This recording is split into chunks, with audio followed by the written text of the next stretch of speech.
अभी हम बैठे हैं 2022 में, तो जो पीडीएम की हुकूमत एतराज कर रही है कि सीपैक के हवाले से काम दोबारा शुरू होना है, तो मेरा ख्याल है कि सब अपनी सियासत वहां पे रोक दें, सब मीडिया वाले बात करना बंद कर दें पीडीएम की हुकूमत के खिलाफ, क्योंकि ये तो बड़े अहम प्रोजेक्ट पे काम कर रहे हैं, सीपैक पे काम कर रहे हैं। मुल्क की तकदीर 2030 तक सब चुप कर जाए, 2030 तक कोई तनकीद ना करे, 2030 तक इमरान खान अपना लॉन्ग मार्च भी रोक दे क्योंकि सीपैक पर काम। I mean for God sake, what kind of an argument is this? चीन के साथ जो रियासत पाकिस्तान के ताल्लुक हैं वो रियासत की सतह पर हैं। आप आज हुकूमत में हैं, कोई पता नहीं आप ये टेन्योर भी पूरा करते हैं नहीं करते हैं, आप अर्ली इलेक्शंस के जरिए से चले भी जाते हैं, उसके बावजूद चीन के साथ जो रियासत पाकिस्तान के ताल्लुकात हैं और जो प्रोजेक्ट्स हैं वो तो कंप्लीट होंगे, क्योंकि वो स्टेट टू स्टेट जो है एक मुआहदा है जिसके ऊपर इंप्लीमेंटेशन होनी है। पहली बात ये। दूसरी बात यह है कि वजीर आजम साहब का ये जो दौरा है सीपैक के हवाले से, जो मैं पहले आपको बता चुका हूं कि एक बहुत लॉन्ग टर्म प्रोजेक्ट और स्ट्रेटजी और हिकमत अमली है, ये उस तरह के मुआशरों में पाए तकमील को पहुंचता है जहां पे सियासी इस्तेहकाम होता है। सियासी अदम इस्तेहकाम में ऐसे मंसूबे परवान नहीं चढ़ते जहां पर यह ना पता हो कि कल यह हुकूमत होगी या नहीं होगी, जहां पर यह ना पता हो कि यहां पर एक गरीब आदमी का जो लाइफस्टाइल है वो कब और ज्यादा नीचे चला जाए। इस तरह की सिचुएशंस में जो है सबसे पहले आपको इस्तेहकाम चाहिए होता है। मुझे तो ये ट्रिप जो है, my best wishes to the prime minister of Pakistan Shehbaz Sharif. After all he is our prime minister right now and of course he is on an international visit, और हम वहां पे कहते हैं कि चीजें बेहतर हो पाकिस्तान के हवाले से, लेकिन ऑनेस्टली स्पीकिंग मुझे ये सारी चीजें बड़ी बेमायनी और इर्रेलेवेंट सी लग रही हैं। सो क्यों? इस वजह से क्योंकि मेरे मुल्क की हालत तो देखें क्या है।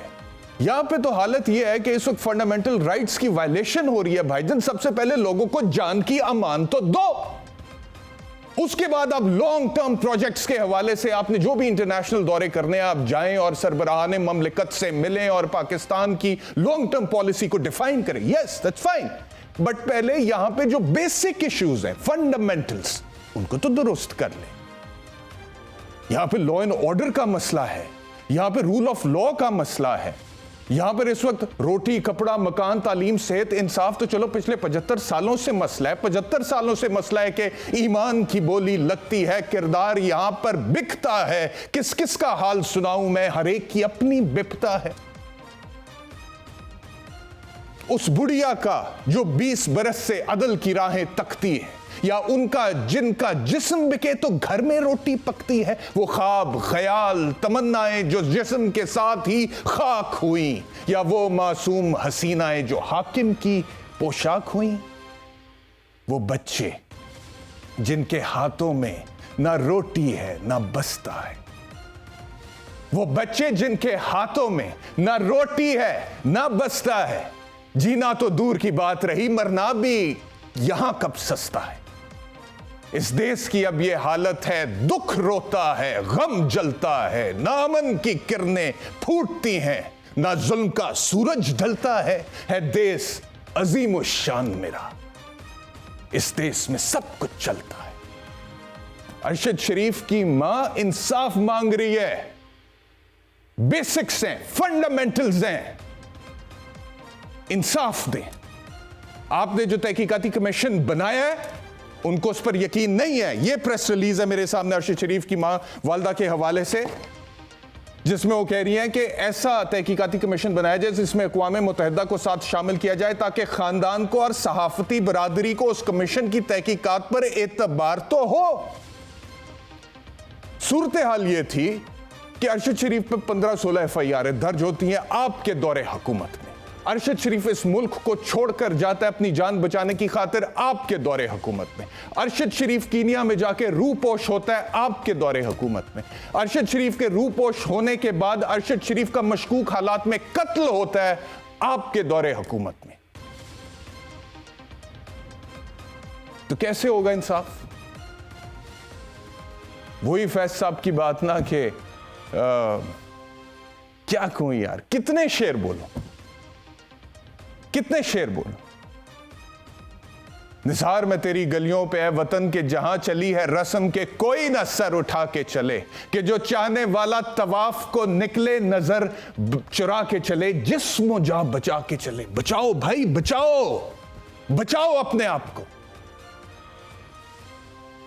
कि जो चाहने वाला तवाफ को निकले, नजर चुरा के चले, जिस्म जा बचा के चले।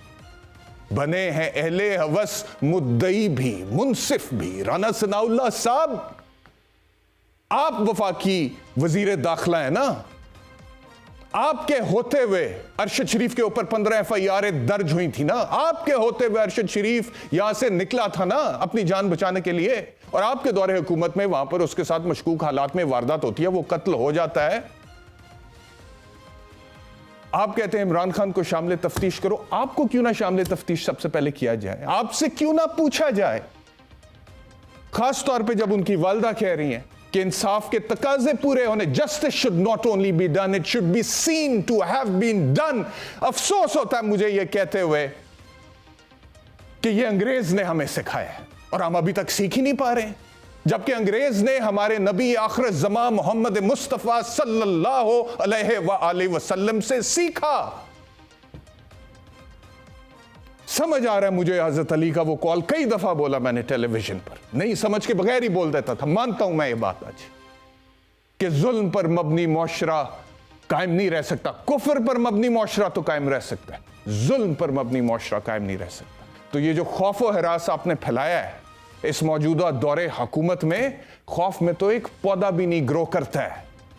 तो ये इंसानी मुआशरा है, ये कैसे परवान चढ़ेगा? नई नस्लें हैं, बच्चे हैं, मेरे हैं, आपके हैं, सबके हैं, PMLN वालों के हैं, PTI वालों के हैं, पीपल्स पार्टी वालों के हैं, JUI वालों के हैं, जमात इस्लामी वालों के हैं, इस्टेब्लिशमेंट वालों के हैं, फौजियों के हैं, सिविलियंस के हैं, सिंधियों के हैं, पंजाबियों के हैं, पठानों के हैं, महाजरों के हैं, कश्मीरियों के हैं, गिलगित बल्तिस्तान से ताल्लुक रखने वालों के हैं, अहले तशी के हैं, अहले सुन्नत के हैं, अहले हदीस के हैं, सबके बच्चे। सबको यार काम करो यार, खुदा के वास्ते बैठ जाओ इकट्ठे, कुछ रूल्स तो तय कर लो, जान की ईमान दो, फ्रीडम ऑफ स्पीच दो, आजादी इज़हार राय। क्या चाहते क्या हो यार? क्या चाहते हो? क्या चाहते हो यार? धकेलना चाहते हो इस मुल्क को? कितना पीछे धकेल? 1000 साल पीछे धकेलना चाहते हो? जब बादशाहत होती थी आप बोल नहीं सकते थे, और जो बोलता था उस पर झूठी FIR कटवा देते थे, या जो भी सजा था बोलो। नहीं हो सकता ना भाई, नहीं हो, समझे ना यार, सबका फायदा है इसके अंदर। तो ये मैं कहना चाहता हूं, लंबा हो गया ना इंट्रो, लेकिन मैंने कहा है कि पहले दिन मैं यहां पे बैठा, मैंने ये कहा था कि यकीन के साथ सुनो कि जो बोलूंगा इंशाल्लाह मेरिट्स पर बोलूं। तो जो मुझे मेरिट समझ आता है वो मैंने बोला है।